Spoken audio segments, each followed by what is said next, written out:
Hi. So, just removing this because labad kay akong ulo ko ganina.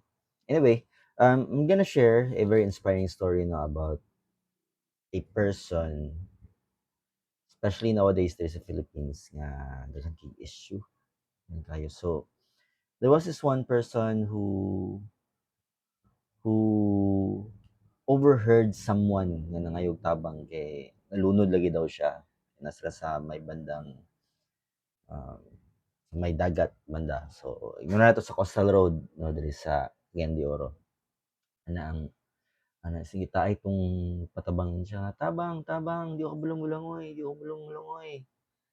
Dagan-dagan din 'tong tao, duol din siya sa kung asa 'tong singgitaay. Siya nga, di ka bulong-bulangoy." Sige to balik 'tong nagpatabang, "Oo, tabang, tabang, di ako bulong-bulangoy."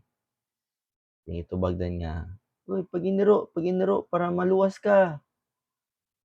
So gibuhat po din atong nalunod, niana din siya, "Aw, aw, aw, aw, aw, aw."